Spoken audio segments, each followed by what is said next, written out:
And there are over 600,000 emails, he says, on Weiser's laptop, it's Wiener, and they include 10 years of Huma Abedin's emails. Oh, that's a motherload. Lindsay is a great U.S. attorney, and these judges think that they can control who Donald Trump puts as U.S. attorneys. It's the executive branch's job to do this. They're attempting to remove many of President Trump's U.S. attorneys around the country. James Comey discovery bombshell. You can see this email came out from James Comey's fake pseudonymous account. Reinhold Niebuhr is the name that this email was sent from, and it's a back and forth between James Comey and Daniel Richman. We know Daniel Richman is the ally of James Comey, who was getting information passed to him. He was a law professor, currently still is at Columbia, and then Richman would go to the media, and so we play this game of telephone. Comey would pass it to him, and then he'd pass it off to the media. And this one is very curious. Rewind the clock back to the moments right before the 2016 election, October 28th, 2016. We've got like a week to go. Things are way too close for comfort for Hillary Clinton, although she's still expected to win. New York Times, I think, said like 92%. Remember those little charts? So the email comes from Comey, and there were a lot of scandalous activities around the Hillary Clinton campaign at the time when she was fighting her emails. Remember what happened to her missing emails? People said, "Did you delete those emails, Hillary?" And she said, "What? You mean like what? Like with a cloth?" Yeah, with a cloth, Hillary. That's what we're talking about. Okay, playing dumb because she's so dumb. But where did those emails come from? Where did they go? What was she using? It was a little secret email server in her basement. Was she on a BlackBerry device? And we remember when Anthony Weiner, okay, Huma Abedin's husband, the guy who liked to send pictures of his junk to women, he had a laptop, and that laptop got recovered. And what was on that laptop, in addition to what we speculate is, a lot of perverse material? Hillary's emails were on there because she was emailing with Huma Abedin, Weiner's husband, and her emails were getting backed up to his laptop. So when the FBI got their hands on the laptop, it exposed their lies. Hillary's like, "Well, we don't know where the emails are. It's all gone. FBI, we're so dumb. We can't figure out anything. And so we're not going to prosecute Hillary. We're going to call it extremely careless, pervert the statute, change it from gross negligence into extremely careless, and then not prosecute her." And Comey said that's going to be in her interest. And when we have President-elect Hillary, she's going to really appreciate what I've done here. Then a week out, we got Comey sending an email, 10/28, says, "You are both right." And he nailed the position I found myself in. "The team comes to me yesterday, the FBI, and there are over 600,000 emails," he says, on Weiser's laptop, it's Wiener, and they include 10 years of Huma Abedin's emails. Oh, that's a motherload, including emails with Hillary that metadata shows are from the missing BlackBerry domain used in the first months of Secretary Clinton's tenure at the State Department.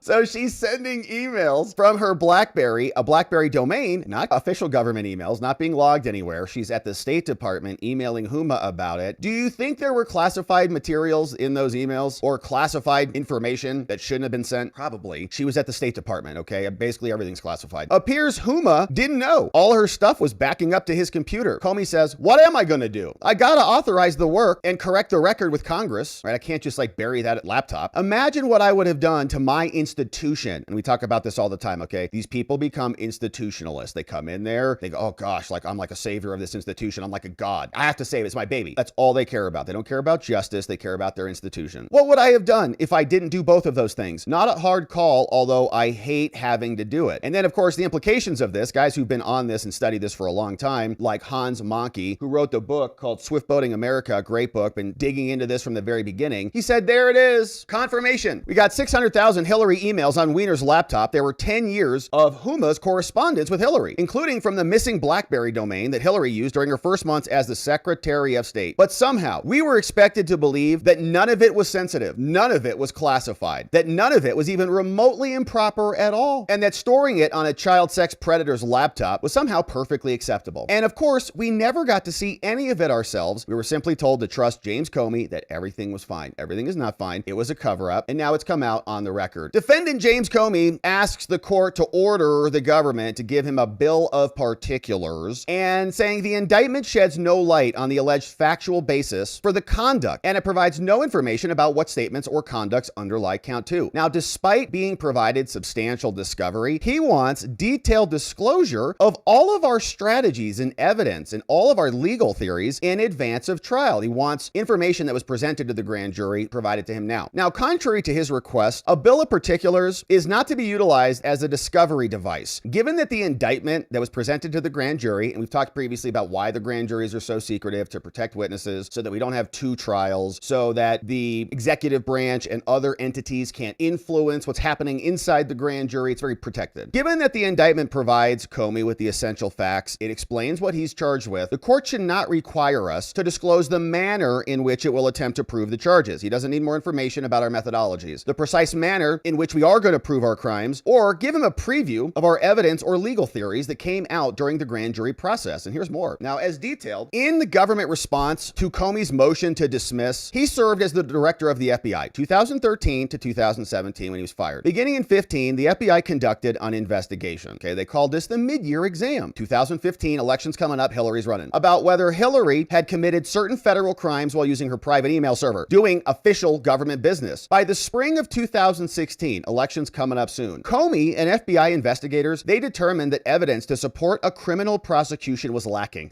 And then they went and raided Trump's house, the same FBI. The defendant eventually decided to make an independent announcement. Comey came out, remember this? While consciously concealing his intention to do so from the DOJ leadership. And by the way, the DOJ are the prosecutors. Comey is the cop. They gather the evidence. They turn it over to the prosecutors. The prosecutors make that decision about the government's decision to decline to prosecute Hillary. And that was quantified as bad behavior. Okay, it's not appropriate to do things under the nose of your boss and not tell them. In early July 2016, Comey came out. He made a public statement without the approval of the DOJ, FBI's under the DOJ, in which he criticized Clinton and her senior aides. Remember, he used this phrase, extremely careless, which is different than grossly negligent. How? I don't know. Not much different. But the law says grossly negligent. So if he would have said grossly negligent, meaning you have a gross amount of negligence, you were acting negligently, which is basically a synonym for carelessly, and grossly means a lot, which is a synonym for extreme. So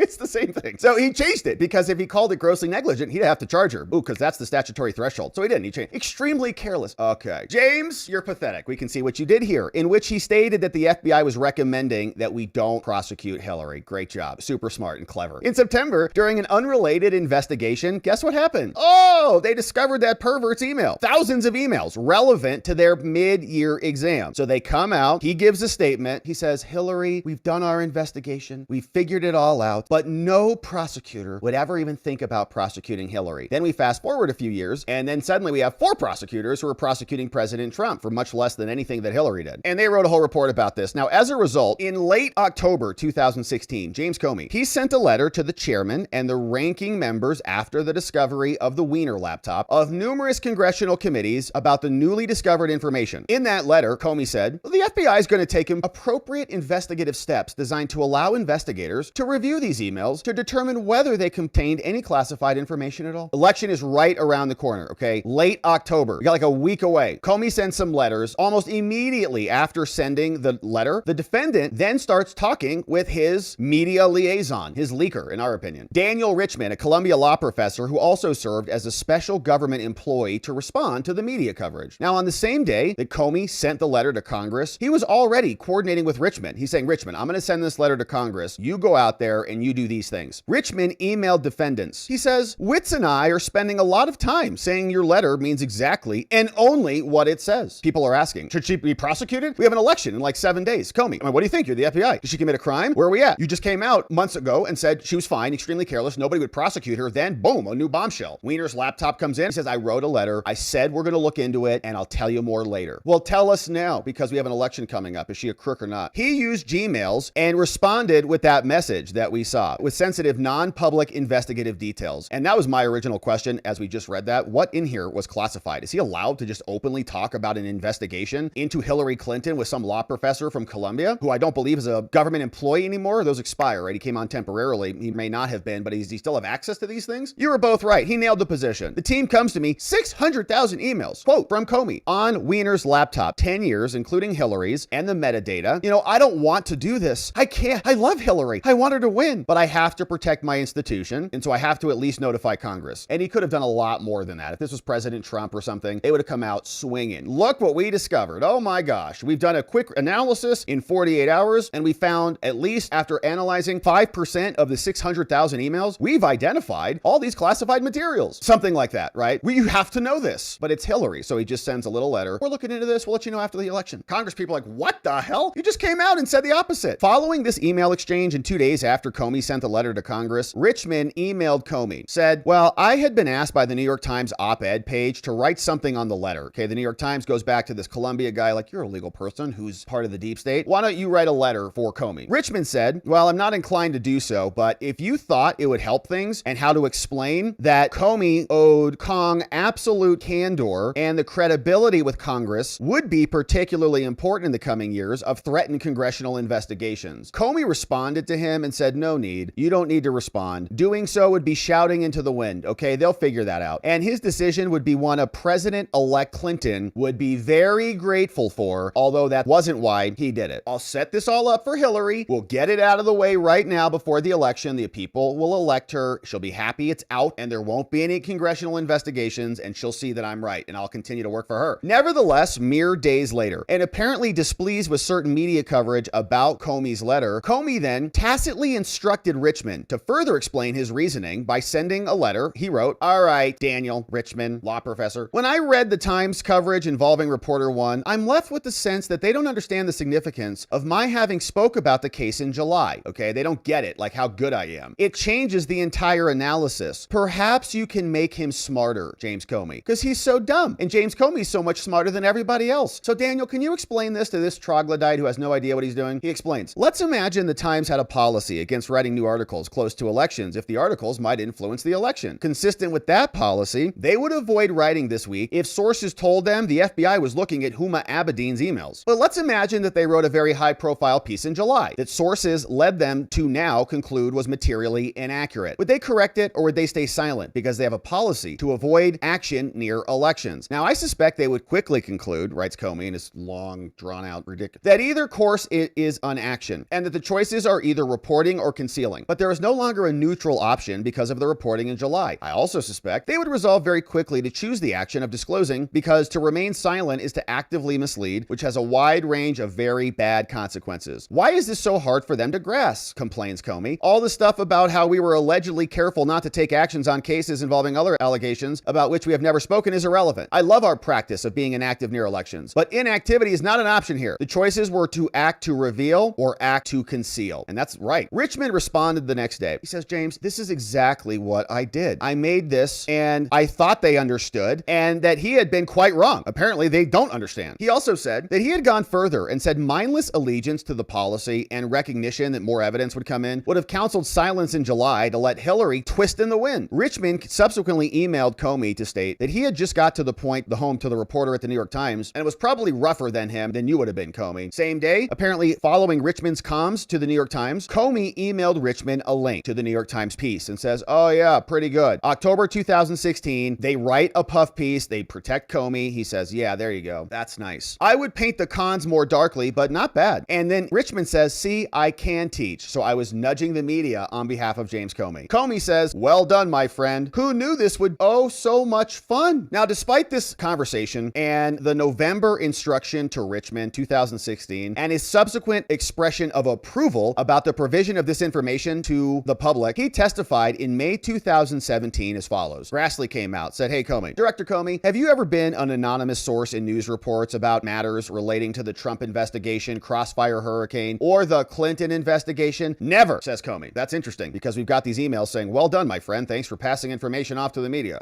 So, liar. Question 2 on a relatively related question. Have you ever authorized someone else like Richmond at the FBI to be an anonymous source in news reports about the Trump investigation or the Clinton investigation? Comey, no. Liar. Then in September 2020, during another hearing conducted by the Senate Judiciary Committee, after swearing an oath before his testimony to tell the truth, the whole truth, and nothing but the truth, he reaffirmed what he said in May. Senator Cruz. All right, Comey, let's shift to another topic, James. On May 3rd, 2017, in this committee, Grassley asked you point blank, James, have you ever been an anonymous source in news reports about matters relating to the Trump investigation or the Clinton investigation? And you responded under oath, James, you said never. He then asked, have you ever authorized someone else? You responded again, no. Now, as you know, James, Mr. McCabe works for you, has publicly and repeatedly stated that he leaked information to the Wall Street Journal and that you were directly aware of it and that you directly authorized it. Now, what Mr. McCabe is saying and what you testified to this committee cannot both be true. One or the other is false. Who's telling the truth, James? He says, I can only speak to my testimony. I stand by what? The testimony you summarized that I gave in May 17. So your testimony is you've never authorized anyone to leak, and if Mr. McCabe, if he says the contrary, he is not telling the truth. Is that correct, Comey? Again, I'm not going to characterize McCabe's testimony, but mine is the same today. Busted. And of course, this was back May 2017, and then what we had is September 2020, okay? And 5 years. When did Comey get indicted? September 2025. We were just a stone's throw away from losing the indictment because the statute of limitations was going to expire. So when we come down on the FBI and the DOJ for dragging their feet on these things, this is why. We need progress before the statutes of limitations expired, and then we're forced to create some grand conspiracy that then ties everything together, which minimizes our chances at convictions. And a lot of the January 6th stuff, which was January 6, 2021, expiring 5 years after that in 2026, coming up soon. So then Cruz says, all right, do you confirm? He says, I confirm. Perfect. Great. So you got a new lie that you've doubled down on. Now, during the same September 30th hearing, and I think Comey was indicted on the 25th, the defendant was asked by Graham, hey, Comey, do you remember getting or being taught of an investigatory lead from the intelligence community about Hillary Clinton's approval of a plan to try Trump and Russian hackers as means distracting from her private email server? Do you remember that? Called the mid-year exam? He said, well,